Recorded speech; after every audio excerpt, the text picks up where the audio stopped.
Hi, everybody. We are beginning with Laws of the Soul, webinar commentary number 3, page 89. I'd like to backtrack just a little bit because I realized when I had that trouble, I pressed the recording button but didn't look carefully enough and didn't take. This is where I left off. Let's see if we can interpret or define the true significance of this law, which is in reality the expression of a divine impulse. Okay, it's coming from above and not below, leading to a defined activity, a focused Saturnian specific piece of work with its consequent and subsequent results and effects. It was this aspect of sacrifice which led to the creation of the worlds or to the manifestation of the divine creator. Here we can speak of a planetary logos or a solar logos, and in general, except maybe, well, we really, can't know anything about the reappearance of the universe endlessly, but we may know something about local creators, such as our planetary logos or systemically our solar logos, and it seems that the reincarnational theme for the theme of re-embodiment is undertaken for the sake of sacrifice, for the sake of uplifting those who were left behind in the previous final synthesis. Short of the universal pralaya, it seems to me that there will always be certain forms of life, certain groupings of energies, certain units of consciousness, which are not absorbed because not fit into the final synthesis. And the rebirth is undertaken for their sake. It's obvious in the case of the human being that there are all manner of arrangements within the permanent atoms, within the karmic content of the permanent atoms, which express imperfection, disharmony, incorrect relationship, and reincarnation is undertaken in the human stage, to raise their level of vibration. Now that is where we had come to when there was a failure to record, and then we went into the significance of the law of sacrifice and went into the idea of the impulse of giving, and there I did in fact discuss with relative fullness the meanings, forgiveness and atonement or at one-ment. These are the keys of the Christian faith, and in a way it is a very high faith when understood in terms of the second aspect of divinity and not the sixth, because after all it is aligned with the principal ray emerging into manifestation on our planet, the second ray, and also the soul ray of the solar logos, and maybe at length and finally it will be the even the monadic ray of our solar logos. As I've said, although that monadic ray may be the fourth, this is hypothesized by the astrologer Stephen Pugh, and I think there's something to be said about that for it. If it's the fourth, fifth, sixth, or seventh, any monadic ray cannot remain as such, but must be resolved into 1, 2, or 3, and that fits with our solar logos as well, and as it is a heart center within a cosmic logos, the chances are that the resolution on the monadic level will be onto the second ray. Unconquerability. Okay. Now we can go on. Ponderously, I realize he certainly did blast this idea of the damnable doctrine of the elect. and the idea that through simply an emotional choice one might be saved, whereas all others would be damned, expressing the incredible dualistic spell which hovers over the consciousness of humanity. So let us, we're entering into number 3 here, and the meaning of sacrifice and death come into the rightful place in the human consciousness, and the law of giving with all that it entails, the law of giving. I think we can say that there is no elevation without giving. There is no elevation and no release without giving. Okay, so we go on. Those who thus sacrifice are the solar deity who gave his life to the universe. Notice this. This tells us so importantly how the word universe is used. So this is not to the planet, to the solar system, etc. The solar deity, we presume that to be the solar logos who gave his life to the universe, our local system. Maybe it even means galaxy, but I think it's much more local. To the solar system, to the planet, and the manifested worlds consequently appeared. So the manifested worlds of our system, that's what we're speaking of our solar system, and not, and not of all manifested worlds. The cosmic deity, whoever that is, whatever that is, has done the same. But what does this mean to us, even to the Tibetan, even to the masters, really? So even to the masters, what does it mean? Not except a symbol. Well, are we talking about the cosmic logos here, or are we actually talking about the deity of the entirety of cosmos? If so, then indeed we are simply dealing with a symbol, really. Something that we understand to be taking place according to the law of analogy. It was his impulse, his will, his desire, using the personal pronoun in the masculine sense only for want of something better, his incentive, his idea, and his purpose to appear. The creative act then took place, and the process of manifestation began its cyclic evolutionary existence. Hard to believe that he's talking about the highest logos, the universal logos. The cosmic Christ was crucified upon the cross of matter, and by that great sacrifice, opportunity was offered to all evolving lives in all kingdoms of nature and in all created worlds. You know, to me, this sounds as if we are still within the confines of the one about whom naught may be said. Who is our local cosmic deity, or supercosmic? Well, I sometimes call the being in whom our solar logos is a chakra as the cosmic logos, and the one in whom the cosmic logos is a chakra as the supercosmic logos, or as DK tells us, the unknown, cosmic fire 293. Thus, for the sake of those who were where they were when the last cosmic pralaya came in, when I say cosmic, I mean locally cosmic, they could be lifted further by the crucifixion of the cosmic Christ.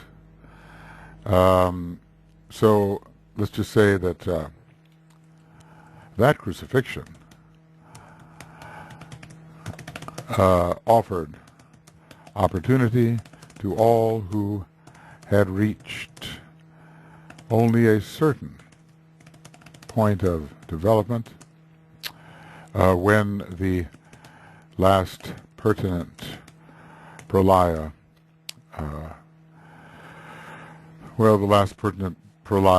was activated. Okay, thus they could progress the work in space and time and the stupendous march of living beings towards an at present unrealized goal began. Well, we have, even with respect to the solar logos and the beings entailed within the further reaches of his existence, an unrealized goal. We know maybe a little something about it. We even have an unrealized planetary goal. We certainly have an unrealized goal for the cosmic logos, of whom our sun is a heart center, and certainly an unrealized goal within that great cosmic entity that we know, or call at least, the one about whom naught may be said. What is the goal? Human beings cannot realize it, and we do wonder to what extent the masters realize it as well. We can give no reason for the choice made by deity thus to act, thus to create the worlds, let us say. Thus to create the worlds, except that the law of sacrifice is operative. We do not know his ultimate purpose or plan, even of the solar logos we do not, and as the name of our planetary logos is not fully known even by the masters, his ultimate purpose can only be known in a general way. So we do not know his ultimate purpose or plan, and only aspects of his technique and method begin to appear to the illuminated mind, and we might say, and this after the third initiation, and only dimly. It has been hinted by those who know so much more than we, and maybe DK is speaking relatively here, owing to their longer life cycle and experience, that some glimmering of the eternal and cosmic intent is beginning to dawn in the consciousness of those who have taken some of the higher initiations. So in this case, Master DK is speaking of that of which he himself is not certain, because the glimmer only begins to appear in higher initiates than he is. So what will be the destiny of our solar logos? I think that's what we're talking about primarily here, and maybe of how did it start here. The solar deity who gave his life to the universe, to the solar system, to the planet, and the manifested worlds consequently appeared. So we're talking about some local logoi, of whom our solar logos is one, and he is a cosmic being. Their nature must necessarily remain incomprehensible to mankind. All that intelligent humanity can grasp as he looks back over the history of the planet, as far as modern history can give it to him, and let us say, and the history as given in the secret doctrine,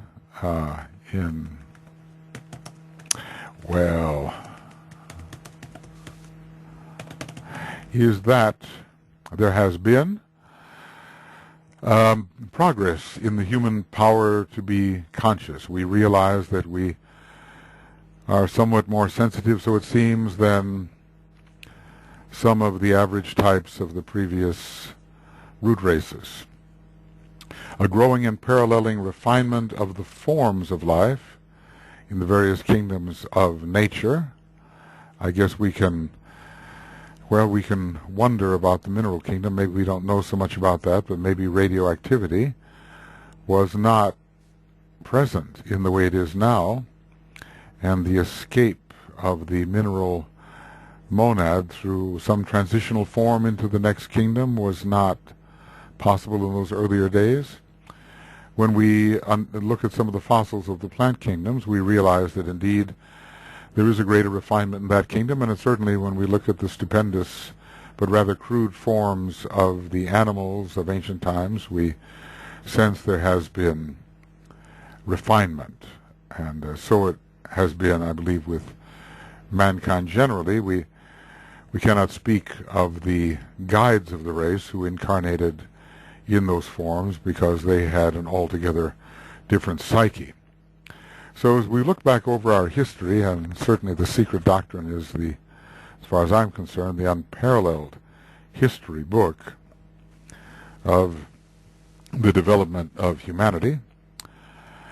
There is the power to be conscious, that is increasing. The refinement is increasing, and an intensification of conscious activity on a developing scale of rapid living that tends constantly to transcend time as we know it. He always, or most often, he includes a disclaimer. Time as we know it.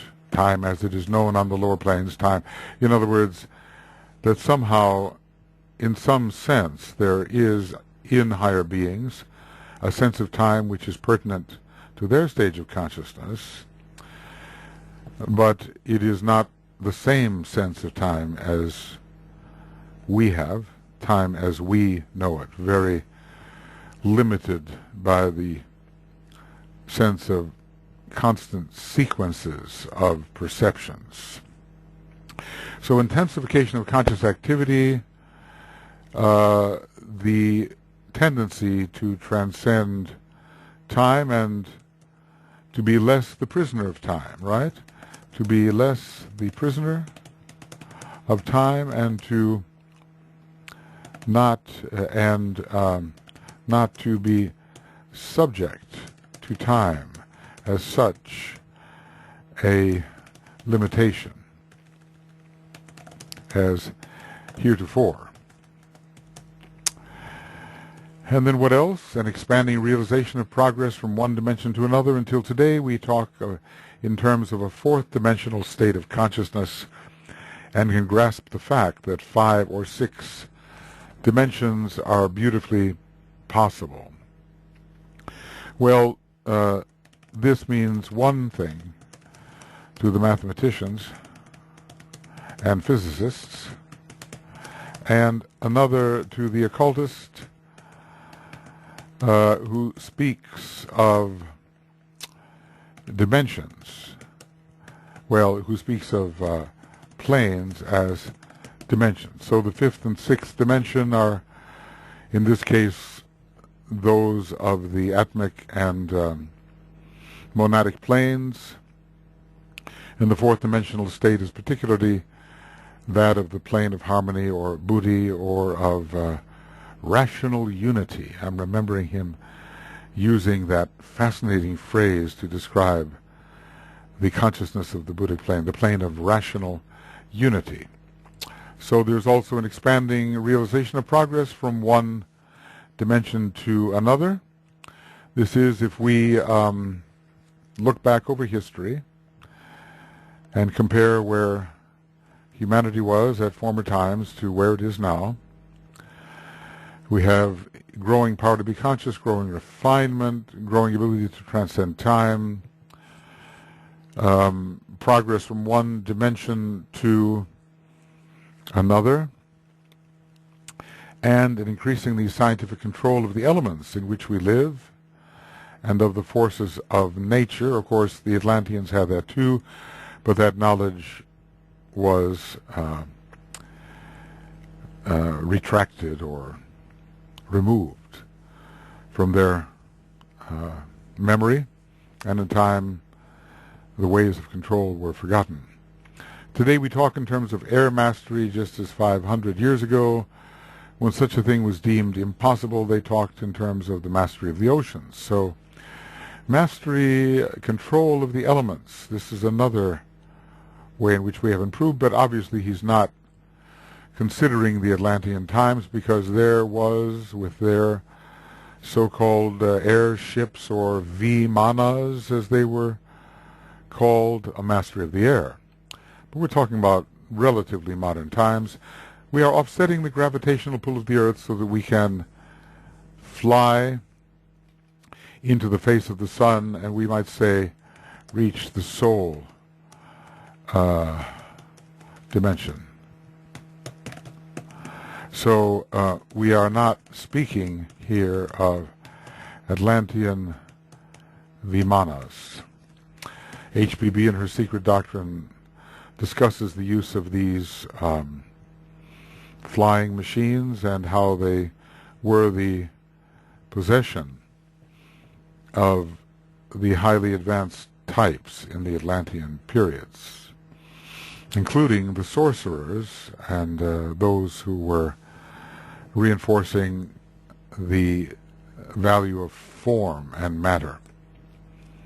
And from the instinctual life of sense consciousness in material forms, we have progressed to the intellectual life of self-conscious human beings and to the intuitive realization of those who are beginning to function as superhuman entities. Maybe we should, list these.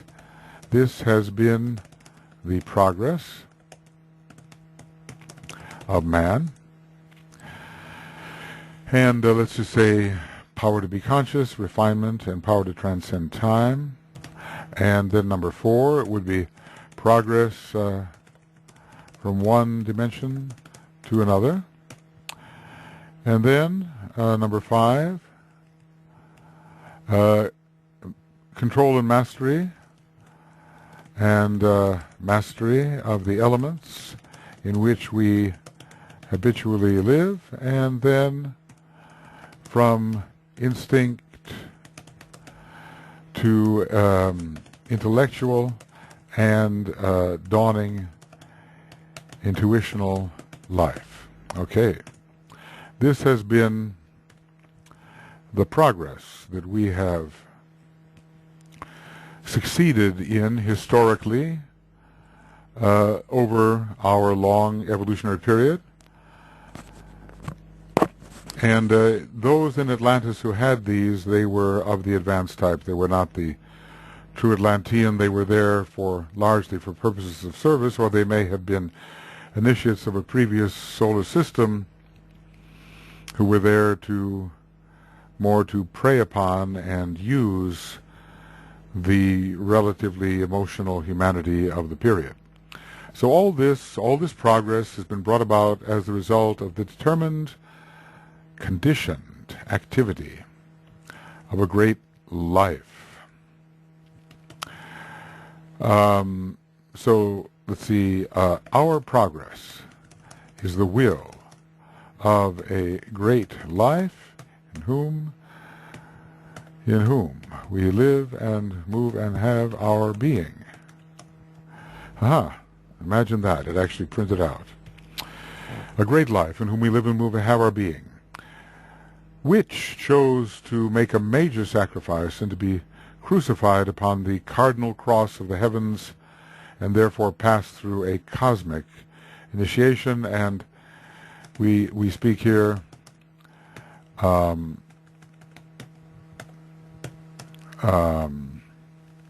Sanat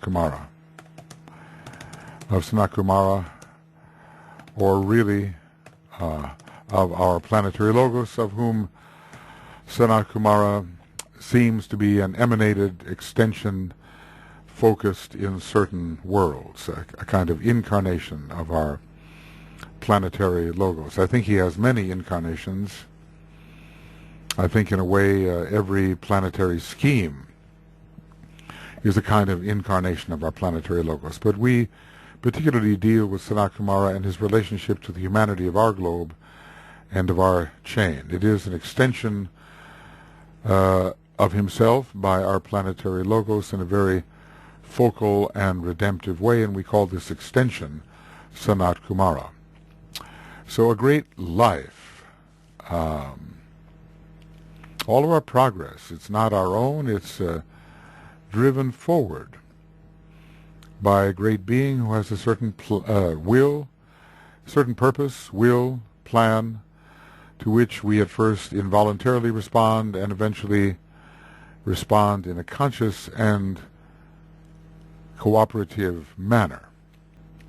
So all this has been brought about as a result of the determined, conditioned activity of a great life, which chose to make a major sacrifice and to be crucified upon the cardinal cross of the heavens, indeed, upon which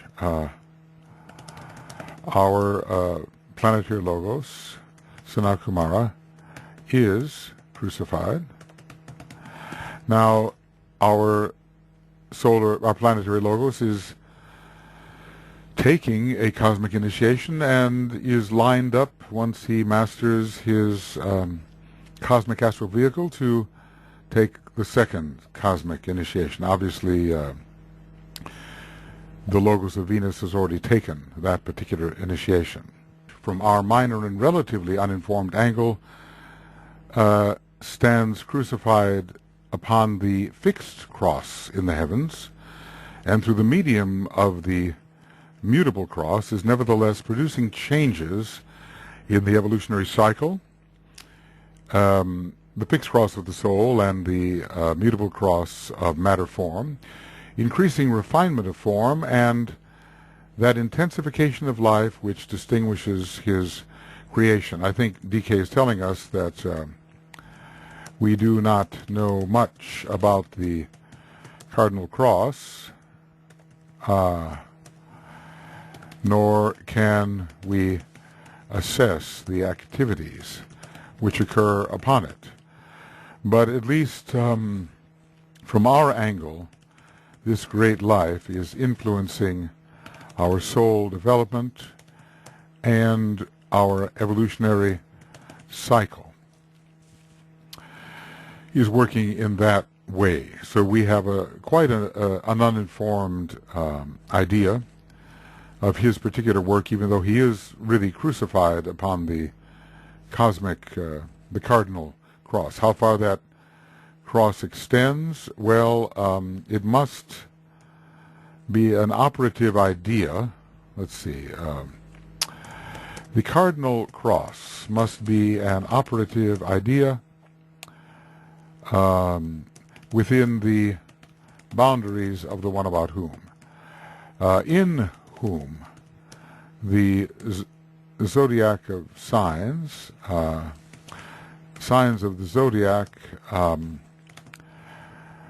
are portions of his heart in head center. Heart in the head. Okay. Heart in the head center. Yeah, that's it. So there will be other zodiacs in other cosmic systems, but our particular zodiac, with its cardinal fixed and mutable crosses, at least apply within the boundaries of the one about whom not may be said, in whom our zodiac of constellations play the role of the 12 petals in the heart and the head center of the one about whom naught may be said. Okay. So, a study of those expressed objectives, presumably at this time, of our planetary logos, in whom we live and move and have our being, is a development of consciousness, a refining of forms, and an intensification of realized life. So we have here second aspect of divinity, the refining of forms, third aspect of divinity, and intensification of realized life, first aspect of divinity. Interesting how it is that the consciousness development is listed as the first objective, giving the sort of second aspect bias of our planet and also of our solar system. The refinement of forms through which consciousness can function, because the more refined the forms, the greater and more sensitive the consciousness, and an intensification of realized life, well, equivalent to the opening of the central fire, the influence of the central fire and of the jewel and the lotus, the central core of each entity, the central chakra.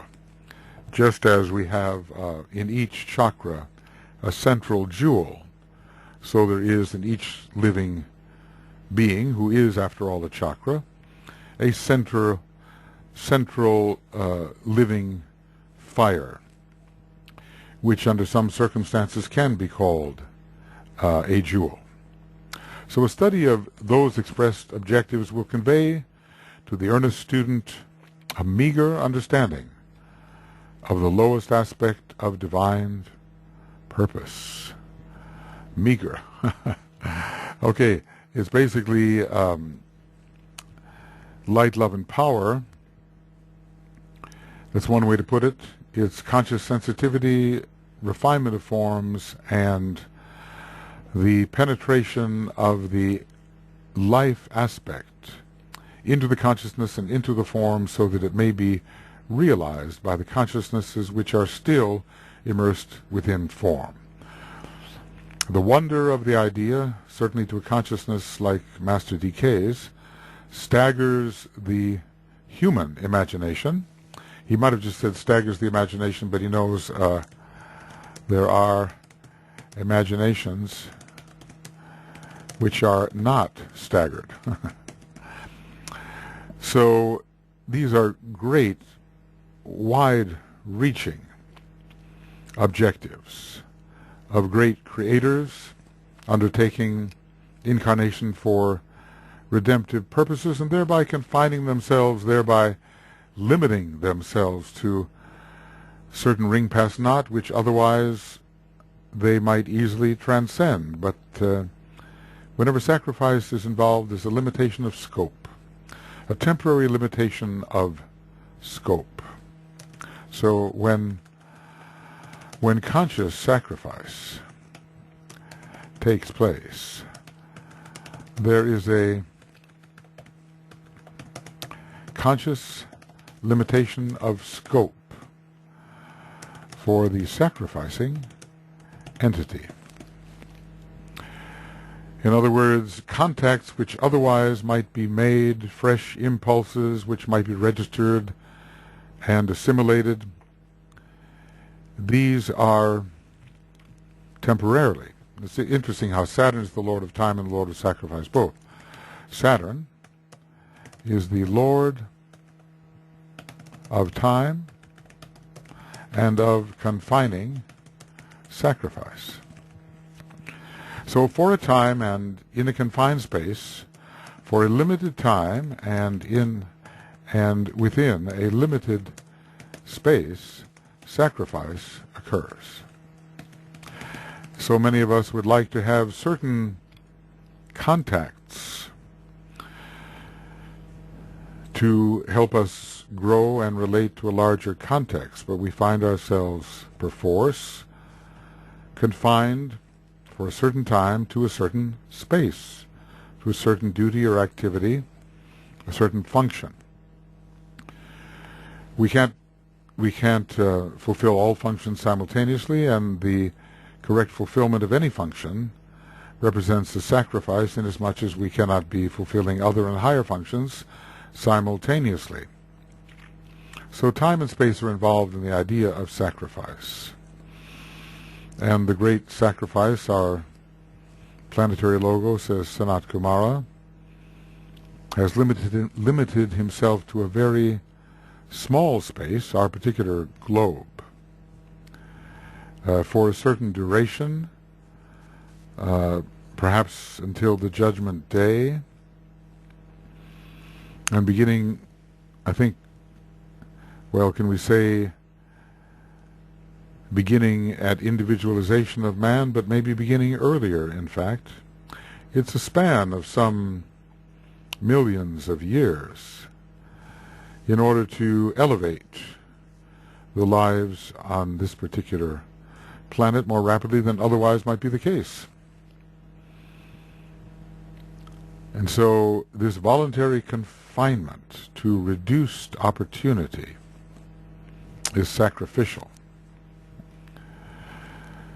And we rebel against it, really, because the Spirit wants everything and is everything. The voluntary confinement for a period of time in which reduced opportunity is experienced is sacrifice. There are probably many definitions, and what I would suggest is that each of us determine certain definitions which are most impressive to our method of thinking. We have to define sacrifice for ourselves because we have to pass through it. And I think whenever we have the opportunity for exposure to Jupiterian enhancements which will make the consciousness grow and the sense of selfhood expand, and yet are faced with our duty, our function, a post is a implanted locus. We must remain at our post, at our spot, at our point, and forego many spiritual incentives offered in this multidimensional universe, then we feel what sacrifice is. It's the difference between remaining fixed at a point and with limited possibilities of contact, and contrasting that with expanding into a much greater field where all kinds of the new contacts are possible.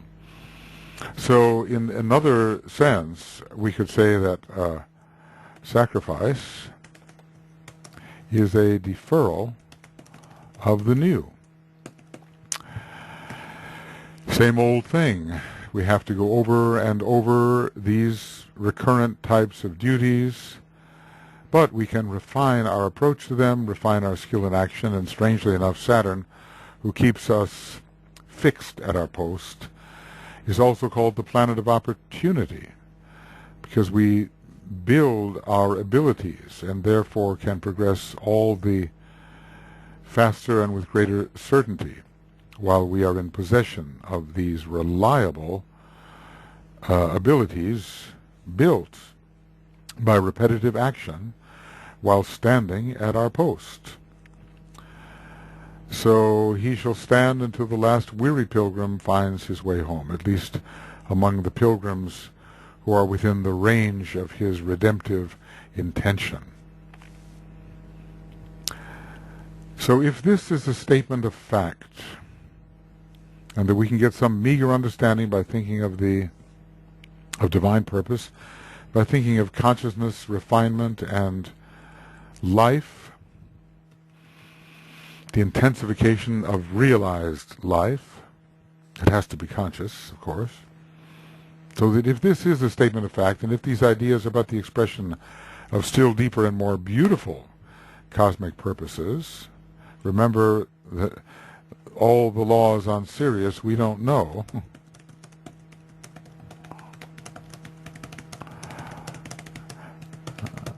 And of which our three cosmic laws are simply lower expressions. May not the goal be realized as being far beyond human computation, bringing in the mathematicians and the astrologers here with their computations, when its lowest expression embraces the highest intuitive and abstract concepts of which the most elevated human consciousness is capable? I commend this thought to your deep consideration, and there will be then the sense of relativity. You know, what is it really that a man can accomplish or can perceive? There are limitations, and the lowest of the purposes are the highest of our possible achievements. And he's talking about the most elevated human consciousness. Does he include the masters? Because masters, in a way, are still human beings.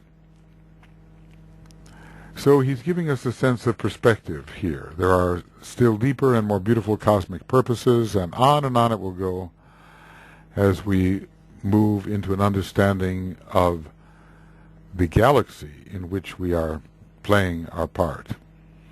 Greater and greater cosmic purposes will appear within the context of this galaxy and beyond. So really there is a chain of hierarchy, and we are being upheld by those who know and see so much more, just as we are upholding those who need to see what we can see. We have to understand our limitations, and of course when speaking of limitations it fits very well with the study of the law of sacrifice. The law of sacrifice through temporary limitation, or let's say through voluntary submission to temporary limitation, brings about rapid advancement once the limitation is lived through.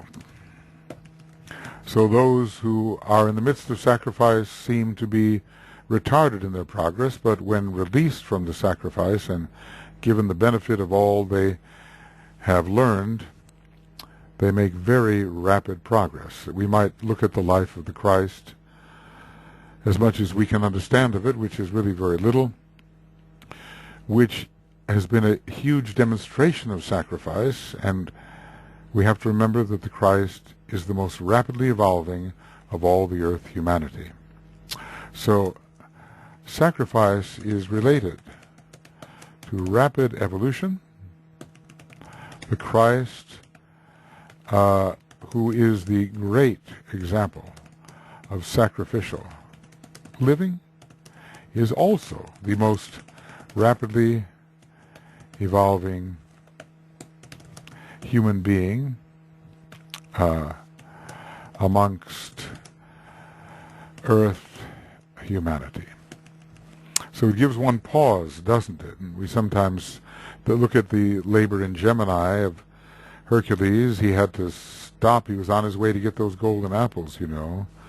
But here is Prometheus crying out in pain, and so he apparently stops his progress to free Prometheus, who is a symbol of the solar angels, so they can return to their place.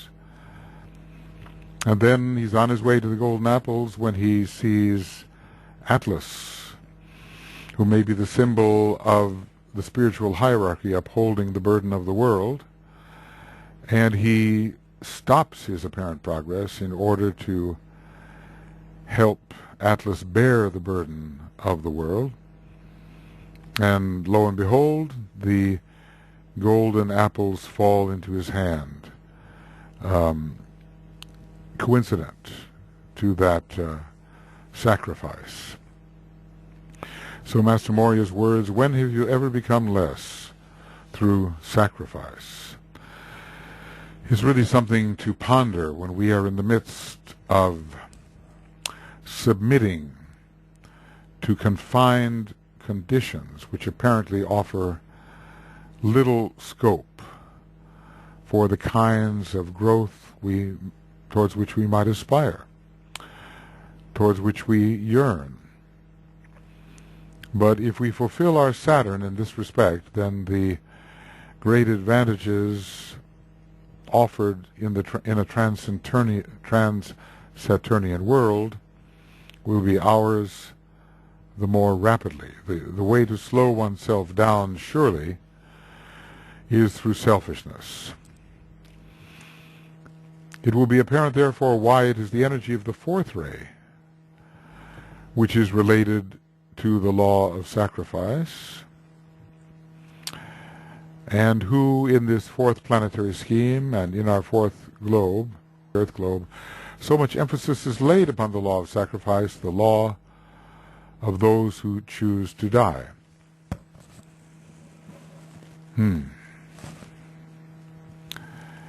Well, is it apparent to us why this is the case? perhaps the relinquishing of the lower in the attempt to harmonize with and respond to the higher of the pairs of opposites. Maybe we will understand something of the struggle of sacrifice. Certainly the fourth ray depicts the struggle of the one who sacrifices,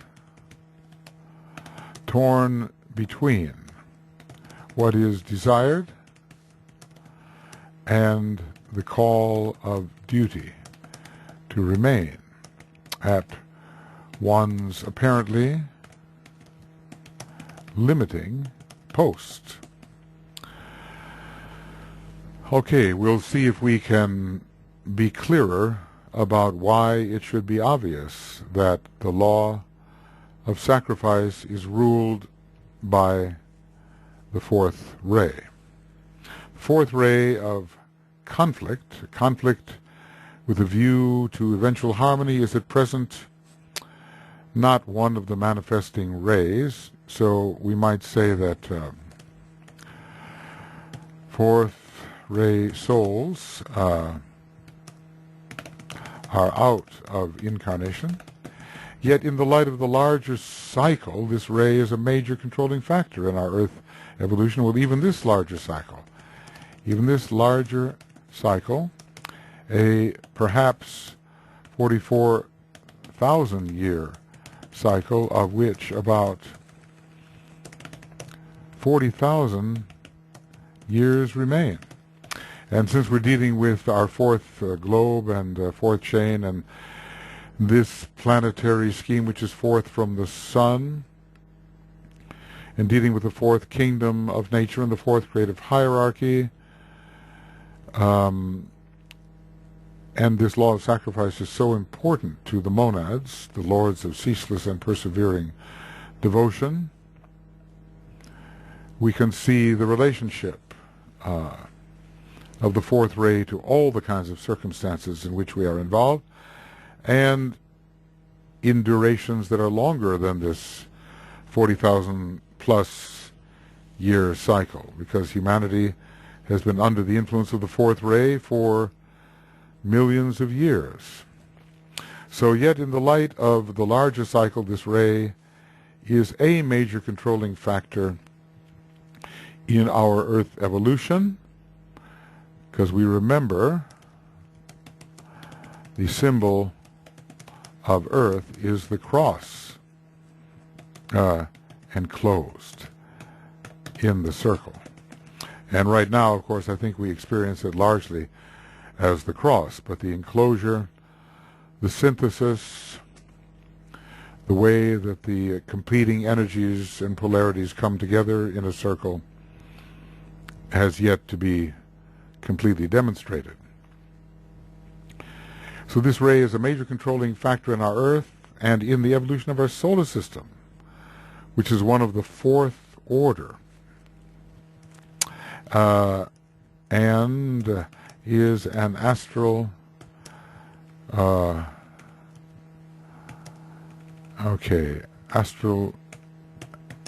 astral-Buddhic solar system. And we have a very strong Devic Buddhic presence in our solar system, much stronger than that of the presence of those monads who are the monads of men. Okay, so the realization of this may indicate why our little planet, the Earth, is of such apparent importance in the solar system. And we can say that so many fours come together and emphasize our planet as a place where solar systemic conflict is being resolved gradually. So just as our planetary logos has a great battle through upon our globe and within our chain, the solar logos is undergoing on his own and higher turn of the spiral a battle within our planetary scheme. All of this intending to bring about a condition of harmonization which as yet eludes us. And so we submit to the conflict of detaching ourselves from a lower pole and attaching to a higher, in order that we and all may progress. So sacrifice is accompanied by conflict, hence the fourth ray, as important in relation to this law.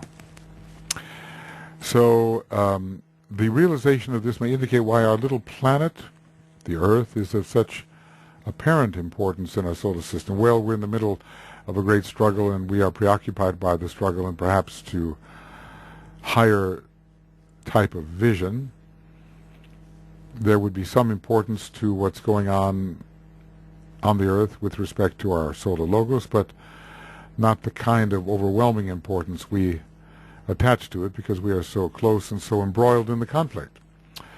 It is not simply because we choose to think so and thus feed our own arrogance, but it is so primarily because the fourth ray of conflict and this first law are in time and space dominating factors in the fourth kingdom, in nature,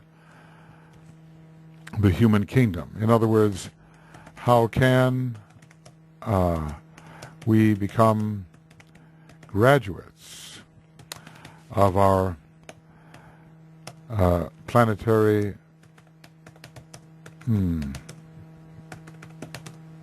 process and adjudicators between the pairs of opposites if we do not struggle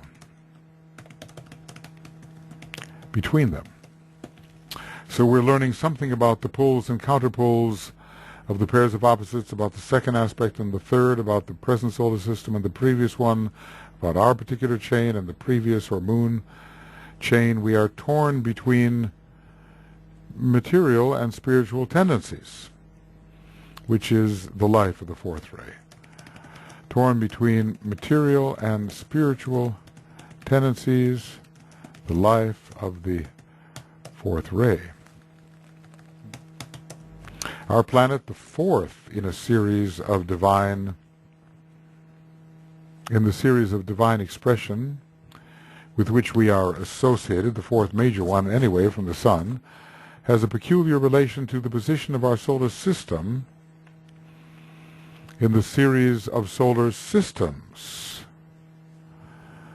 which constitute the body of expression of the one about whom naught may be said. Well, we have to be careful here. We are fourth, and our solar logos expresses through a system which is a heart center in the cosmic logos. He does really emphasize here the fourth ray of conflict, and he says with the intention of achieving harmony, but he really puts the conflict first. So the thought of conflict is emphasized first. It must never be forgotten that this fourth ray of conflict is the ray whose energies, rightly applied and understood, bring about harmony and at one-ment. This is the goal. Okay. And we're told about the higher aspects of the fourth ray being those of harmony,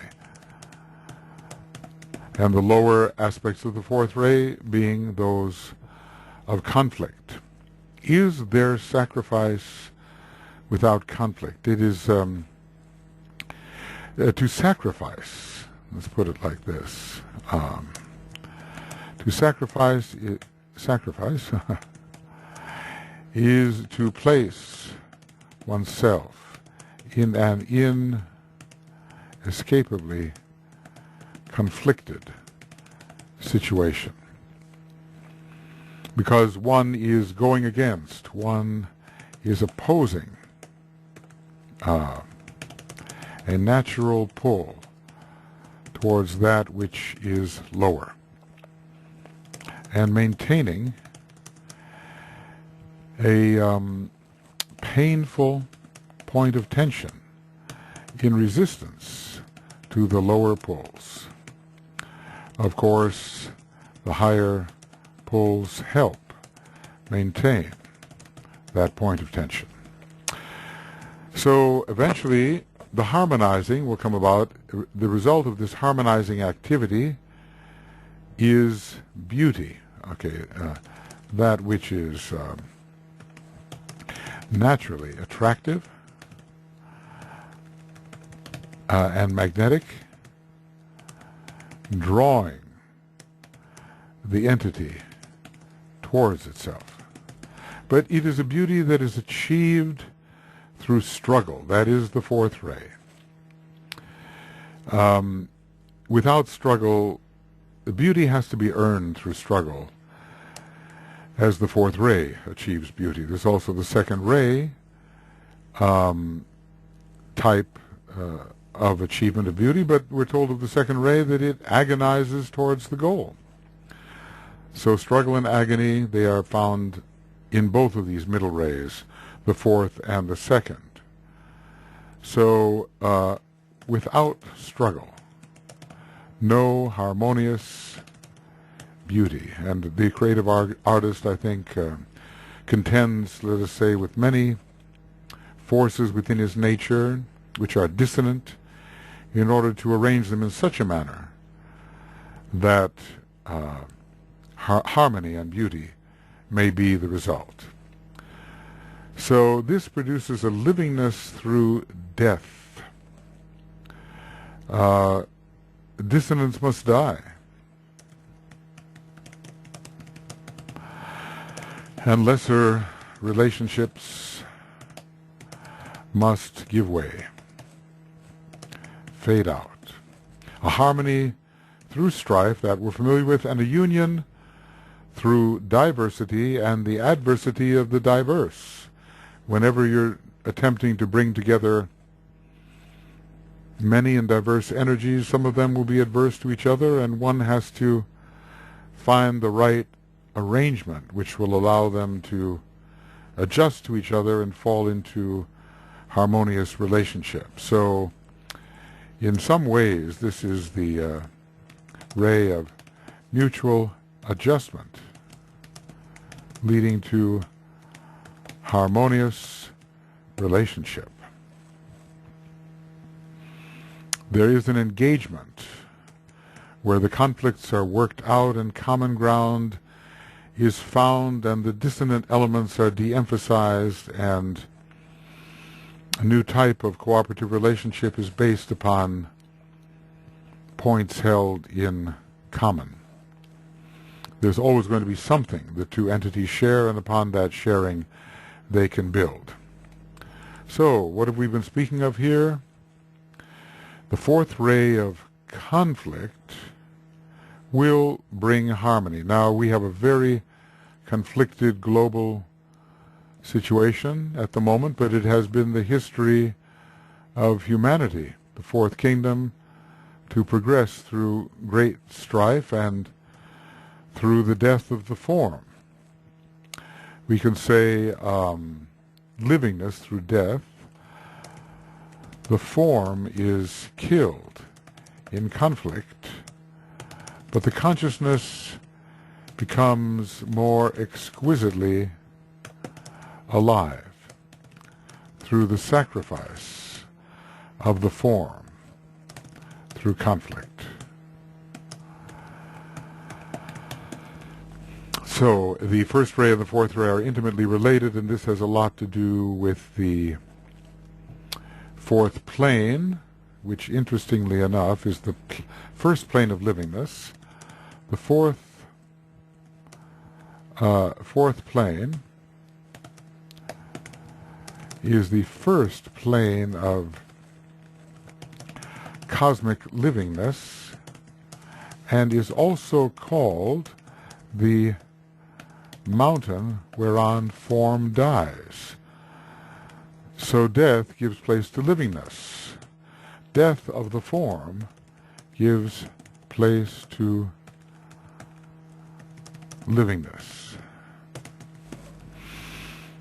I think the struggling creator understands this. Many things have to die in order for a truly living product to emerge.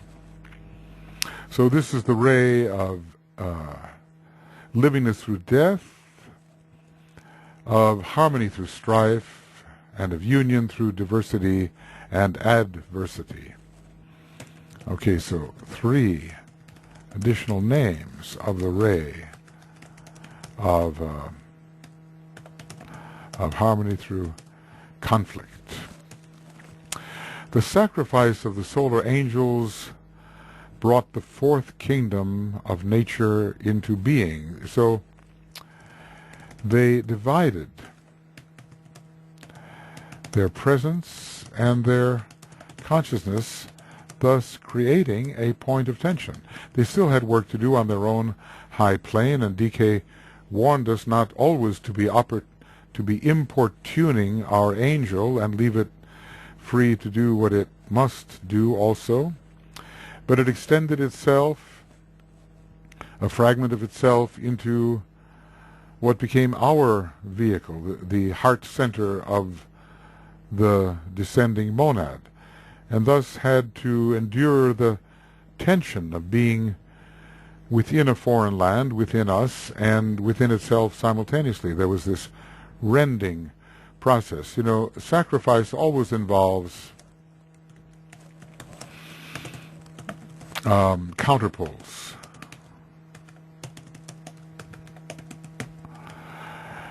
Usually between something higher and something lower. So the solar angels had their own high state achieved, and yet they submitted themselves to a lower level of vibration, and certainly to a great confinement over millions of years, maybe not as long as the confinement endured by Sanat Kumara, but still a substantial confinement, some of them from the very first, maybe 21 million years so far, others submitting themselves to confinement when the moon chain humanity came into the earth chain in the 3rd sub-race of the 4th root race, and thus involving some, 10 million years perhaps. It's a long time to be divided in two. It's a long time to have a lower sphere of obligation while still attempting, as one can, to pursue one's ongoing elevatory objectives. And yet, the work with the human being is, after all, part of the growth of the solar angel. That is why they are not purely avataric, descending to a lower space with no benefit to themselves. The returning nirvanis, as they are called in esoteric literature, with deliberation and full understanding, took human bodies in order to raise those lower forms of life nearer the goal. Well, this is literal in a sense. Some of them literally took human bodies as their vehicle and were entirely present within those, what's it called, huge tabernacles of clay, and ill-favored at that. In other words, not the most beautiful type of presentation as we consider beauty presently. So some of them took human bodies in order to raise those lower forms of life nearer to the goal. Others simply implanted the spark of mind. Others, in a more detached manner, fanned the flame of mentality. And so the human being could emerge slowly into the human stage. There are a number of different ways of engagement by the solar angels with humanity.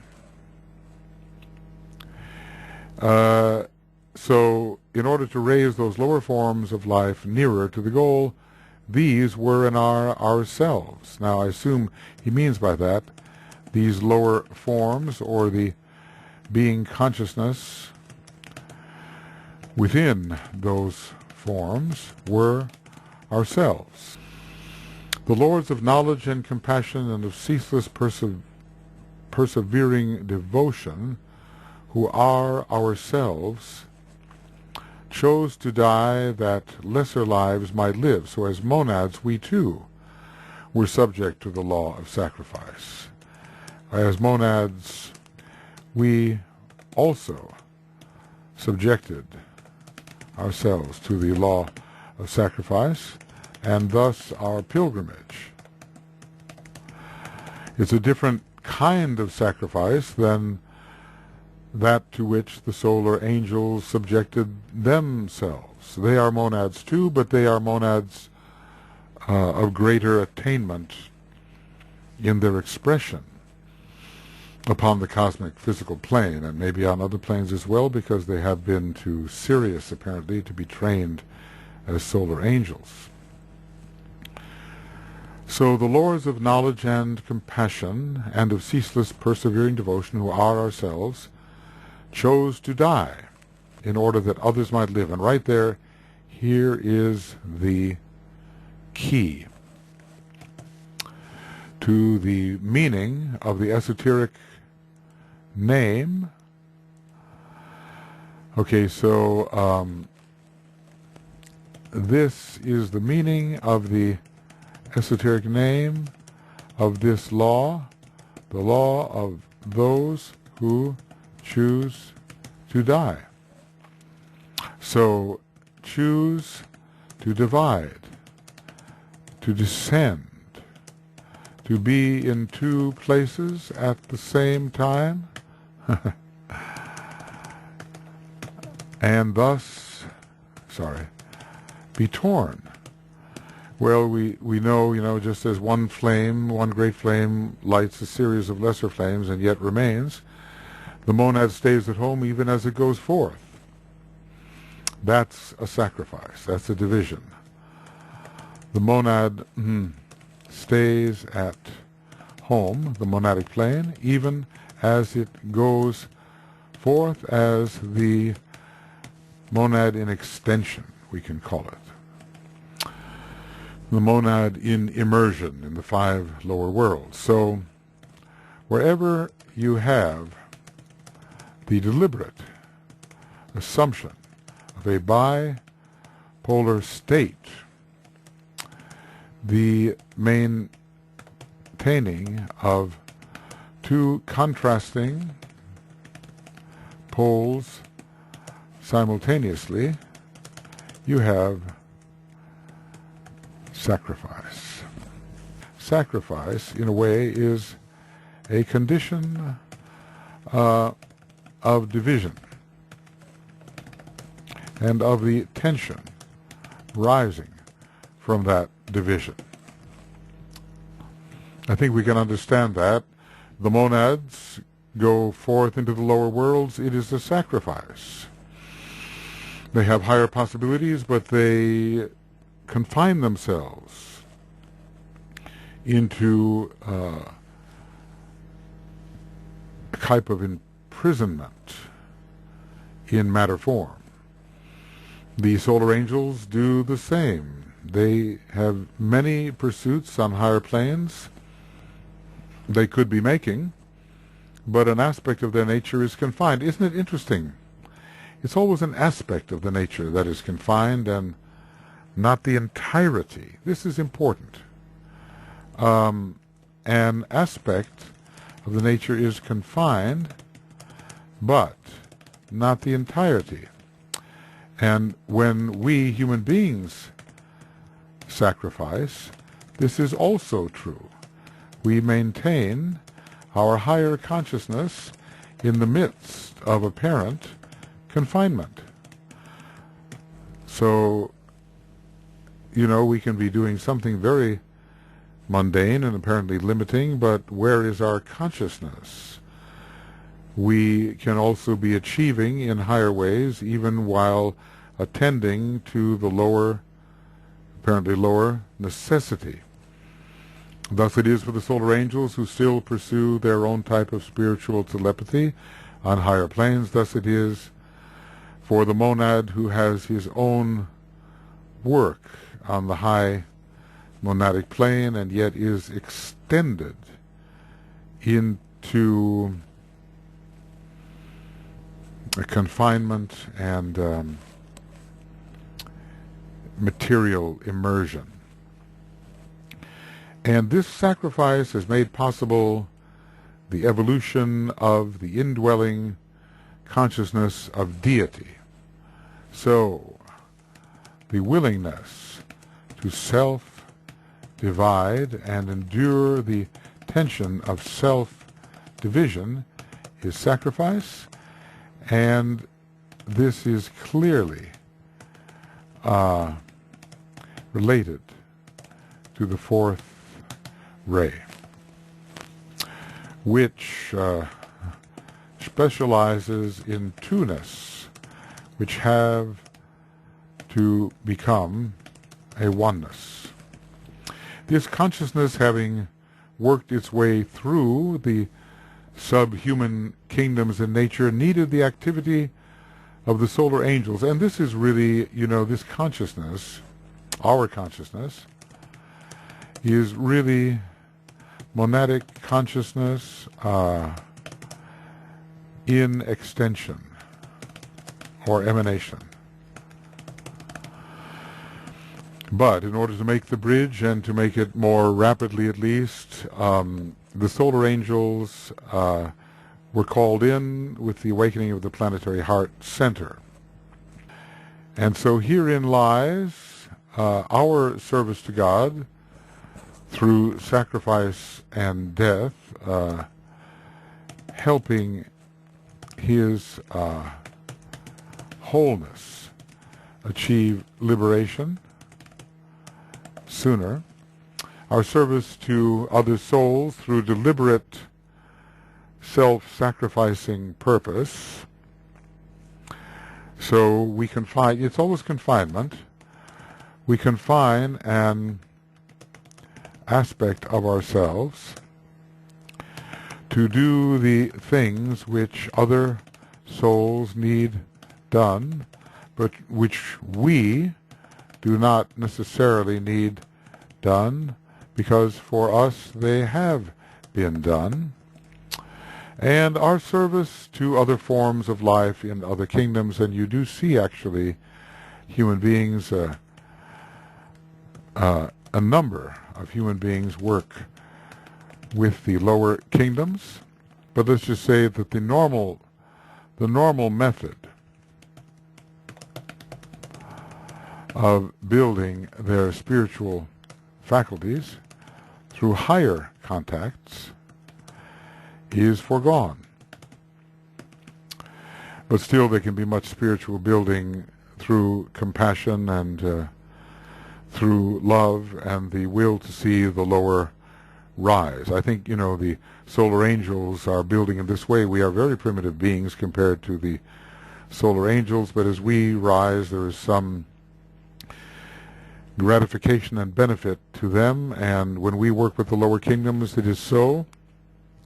And when we work with our fellow human beings who may be on a slightly lower rung of the ladder,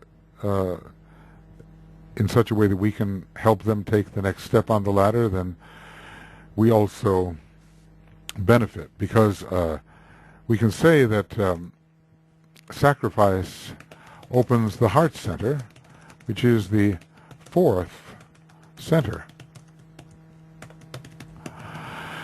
So the contacts may be reduced, but love is deepened, and the sense of unity with those left behind is strengthened, and the cohesion of the whole is promoted. We are deeply into the question of sacrifice and what it is and why the fourth ray is related to it. Always we have our own consciousness, whatever it is, but whenever we extend a part of our consciousness, a part of our presence, a part of our being into some lower dimension, and there attempt, using our own higher attainments, to lift the lives who are confined to that lower dimension, we are undergoing the tension of sacrifice. Interestingly, Sanat Kumara is called sometimes the fourth Kumara, and it does identify him somewhat with this fourth ray, and with the necessity to maintain the point of tension at his sacrificial post. The higher life pulls, but the lower demand attracts his redemptive attention, and he stands at the point of tension between. And I want to just say that the sacrificing life stands steadfastly, that's the word for the fourth ray, at a point of tension between the higher attractions acting upon his spirit soul and the lower demand of the lives which he can help by investing his presence in the locale of their confinement. There's no reason for Sanat Kumara other than the redemptive reason to confine himself to our particular globe in such a focal manner, but he endures that kind of self-division in order to assist. The sense of time has changed entirely for him, and he knows there is no real time. He's able to defer his own spiritual gratifications. And we can say that in order for us to sacrifice, there must be a willingness for us to defer our own spiritual gratifications. And the altered sense of time as unreal assists with this. We will never run out of time. In any particular context we might, but in terms of the universal process and the super universal process, we live in eternal duration. And so time, well, in that sense, is the one thing that will always be with us, cyclically appearing. And we will never be told, you can't do that because you've run out of time. Not in any final and ultimate sense. All things intending to be done will be done. And in a strange sense, within the Absolute, however you can say, you can't really use those words, all things forever that could be done have been done. Well, that's a big mystery, I think, and one that we could ponder when we consider the perfection of deity.